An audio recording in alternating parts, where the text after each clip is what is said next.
오늘 말씀은 잠언 21장 9절부터 14절까지 말씀이 되겠습니다. 잠언 21장 9절에서 14절입니다. 다투는 여인과 함께 큰 집에서 사는 것보다 움막에서 사는 것이 나으니라. 악인의 마음은 남의 재앙을 원하나니 그 이웃도 그 앞에서 은혜를 입지 못하느니라. 거만한 자가 벌을 받으면 어리석은 자도 지혜를 얻겠고 지혜로운 자가 교훈을 받으면 지식이 더하리라. 의로우신 자는 악인의 집을 감찰하시고 악인을 환난에 던지시느니라. 귀를 막고 가난한 자가 부르짖는 소리를 듣지 아니하면 자기가 부르짖을 때에도 들을 자가 없으리라. 은밀한 선물은 노를 쉬게 하고 품 안의 뇌보는 명렬한 분을 그치게 하느니라. 아멘.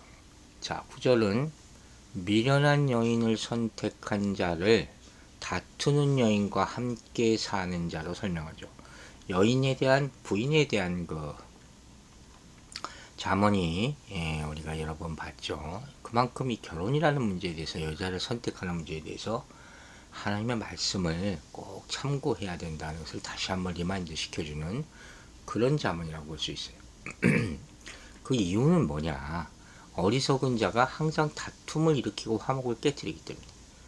지혜로운 여인이 그 가정에 있으면 평화가 이루어지는 거예요. 가정에. 그렇지 못하면 항상 다툼이 끊이지 않는다. 이 지혜로운 여인이 주는 화목은 31장에 가면 자세히 나타나거든요. 이 다투는 여인과 함께 하는 이 삶과 대조를 이룬다고 우리가 볼 수 있죠. 그러니까 아직 결혼을 안 한 특별히 젊은 사람들 정말 하나님 말씀을 배우고 그 결혼 당사자 둘이 신랑 신부가 그리고 훈련을 받고 그리고 결혼을 해야 될 것이다 하는 것을 다시 한번 제가 강조를 합니다. 10절은 악인의 마음은 남의 재앙을 원한다. 이 질투하는 자가 이웃에 끼치는 악이죠. 악인의 특징이 여러분 뭔지 아세요? 선한 일보다 악한 일이 일어나기를 기대하는 게 악인이에요. 항상 생각하는 것이 그렇다는 거예요. 그러니까 그의 곁에 있는 이웃이라 할지라도 선한 일을 소망하기보다는 악한 일을 일어나기를 바라게 된다는 거예요. 문제는 이 악인들이 소망이 적극적으로 이웃에게 악을 끼치려 할 때는 더 커진다는 거죠. 그 주변에 여러분 악인이 있으면 피해야 돼요. 피하는 것이 가장 지혜로운 거예요. 거기 같이 살려서 안 되고 다투려 하면 더더욱 안 되고 피하라는 것이죠. 11절은 거만한 자가 벌을 받으면 어리석은 자도 지혜를 얻겠다. 지혜로운 자가 교훈을 받으면 지식이 더한다. 악인의 징계가 갖는 교육적인 유익에 대해서 설명하고 있죠. 즉 거만한 자의 징계는 어리석은 자로 하여금 경계를 받게 해서 지혜를 구하게 만드는 유익이 있다는 거예요. 징계가 꼭 필요하다는 거죠. 또 지혜로운 자에게 주어진 교훈은 더욱 지혜롭게 만든다. 징계와 교훈, 받아들이는 사람에 따라서 어떤 사람은 징계로 받고 어떤 사람은 교훈으로 받는데 결국 그 모습을 보니까 어리석은 자와 지혜로운 자 이렇게 드러나게 됐다 하는 것이죠. 12절에는 의로우신 자는 악인의 집을 감찰하시고 그 악인을 환난에 던지신다. 여호와의 주권과 심판에 대해서 또 나오죠. 1절부터 3절에 나왔던 여호와 잠언과 연결된 그런 말씀이라고 볼 수 있어요. 왕의 마음이 여호와의 손에 있음이 마치 분물과 같아서 그가 임의로 인도하신다 하지 않았습니까? 여기서 의로우신 자 여호와 하나님이죠. 이 여호와 하나님께서 악인의 집을 감찰하시고 악인을 환난으로 던지신다. 이 말은 우리 마음의 중심을 살피시는 하나님께서 악인의 깊은 악을 왜 모르시겠느냐? 우리는 다 몰라도 하나님은 아세요. 그 악을 살피셔서 그들이 당할 마땅한 심판으로 던지신다는 거예요. 반드시 심판받는다는 거죠. 13절은 귀를 막고 가난한 자가 부르짖는 소리를 듣지 아니하면 자기가 부르짖을 때에도 들을 자가 없으리라. 아주 참 마음에 새겨야 할 그런 자문이죠. 즉 이웃들의 고난을 돌아보라. 그렇지 않으면 내가 고난에 닥쳤을 때 나에게 도움의 손길이 임하지 않게 된다. 여러분 어떻게 생각하세요? 듣고 나면 너무도 당연한 일인데 우리는 우리 삶 가운데 이웃의 어려움에 대해서 생각하지 않고 살잖아요. 그리고 오로지 나 이러고 산다는 거예요. 심판의 이유가 되는 거예요. 할 말이 없어진다는 거죠. 네가 그때 뭐 했니? 한다면 14절 보세요. 은밀한 선물은 너를 쉬게 하고 품 안의 뇌물은 맹렬한 분을 그치게 하느니라. 은밀한 선물과 품 안의 뇌물을 비교하고 있죠. 결과는 긍정적이지만 의도는 불순한 선물과 뇌물에 관한 그런 자문이죠. 즉 여기 나오는 은밀한, 품 안에 이 두 수식어가 다 이 순수한 의도가 아니라 뭔가 감춘 거잖아요. 나쁜 목적과 의도를 가진 뇌물이죠. 선한 마음으로 주는 선물이 아니라 세상에서 이런 뇌물을 주는 사람들이 많죠. 넙죽넙죽 받지 말라는 거예요. 세상에서 우리가 살면서 그냥 주는 게 나아요. 우리가 거저 받은 것을 은혜라 그러잖아요. 그 은혜를 끼치는 건 그냥 거저 주는 거죠. 받을 때는 조심해야 되고. 자, 이렇게 9절부터 14절을 우리가 한번 요약을 해보면 악인은 본성상 타인이 불행해지는 것을 보면서 만족한다. 그래서 주변에 그런 사람이 있나? 한번 가만히 보세요. 남 비난하고 좋아하고 은근히 남 흉보고. 이게 왜 그러냐? 악인의 마음이라는 것이 지속적으로 악을 추구하는 거예요. 그 행동이 자연히 악을 지향할 수밖에 없죠. 하지만 이에 대해서 하나님의 심판이 반드시 이루어질 것이다. 왜?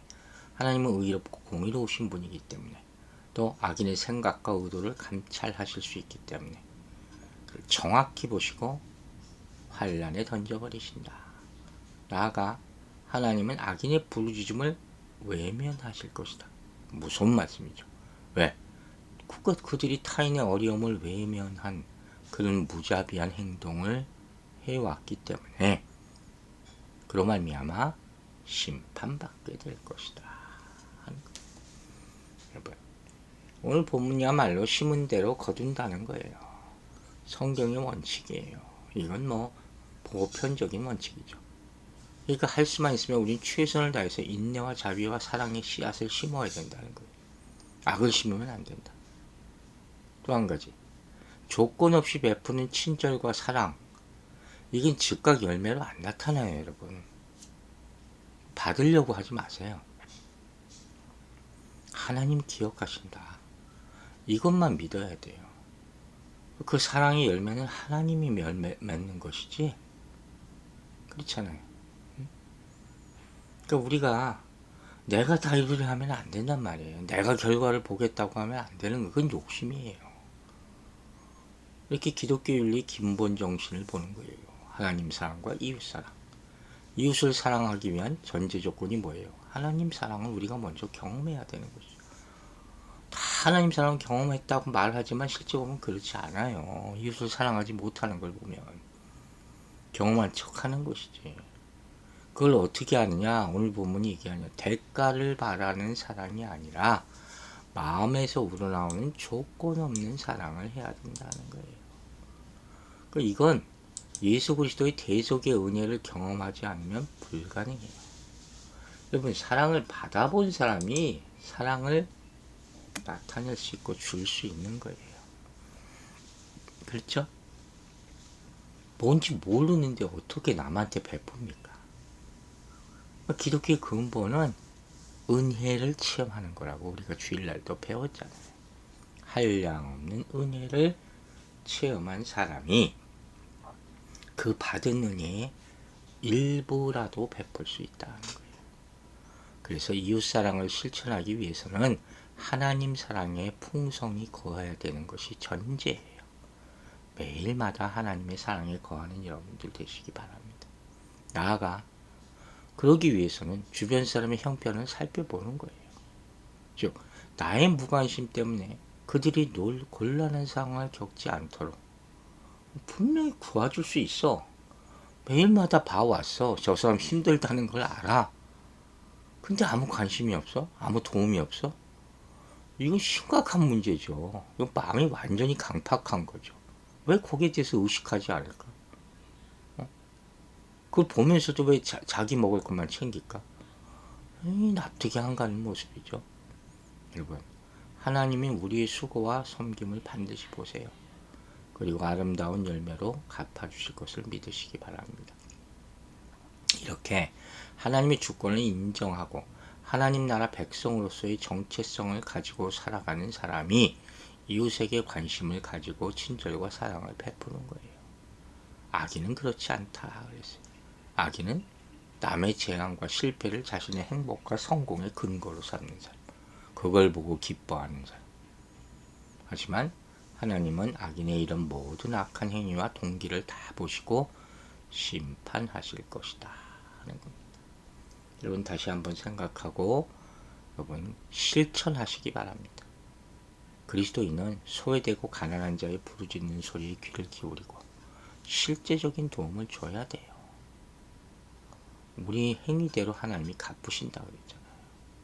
주변을 돌아보고 당장 자신의 위로와 도움이 필요한 사람이 있지 않는지 살펴보세요. 그리고 먼저 다가가서 그들의 필요를 채워주고 하나님의 사랑을 전하시기 바랍니다. 이렇게 하나님이 기뻐하시는 의인은 늘 하나님 마음을 가지고 살아가는 사람입니다. 우리가 이렇게 성실한 마음, 부지런한 모습, 최선을 다하면서 이웃사랑을 실천하는 이 12월 연말이 되기를 주의 이름으로 축원합니다. 아버지 하나님 감사합니다. 오늘도 하나님의 귀한 말씀을 받아 우리 마음을 돌아보고 우리의 행동을 돌아보게 하심을 감사드립니다. 어리석게 다투는 자리 잊지 말게 해주시고 항상 평화를 만드는 하나님의 사람으로 살게 하여 주시옵소서. 악한 이 모습으로 살아가는 사람과 가까이 하지 말게 해주시고 타인의 불행과 타인의 악함에 우리가 부한해도 흔들리지 말게 해주시고 유혹당하지도 말게 해주시고 하나님의 음성대로 하나님의 가르침대로 성실하고 신실한 삶을 살게 도와주시옵소서. 항상 이웃사랑을 중단하지 말게 해주시고 하나님 사랑에 충만하게 거할 때 자연스럽게 우리 이웃을 향한 사랑이 나타나게 될 줄로 믿습니다. 오늘 하루도 하나님의 사랑 가운데 있게 하여 주시고 그런 말미암아 내 마음과 내 손을 통해서 그 사랑이 세상에 나타날 수 있도록 성령이여 인도하여 주시옵소서. 하나님 성도들의 마음을 다스려 주시고 교만함을 버리게 하여 주시고 분별케 하여 주셔서 누가 진정한 하나님의 사람인가 깨닫게 하여 주시옵소서. 악하고 거짓된 영들이 예수 이름으로 물러나게 하여 주실 줄로 믿사오며 예수 그리스도 이름으로 기도했습니다.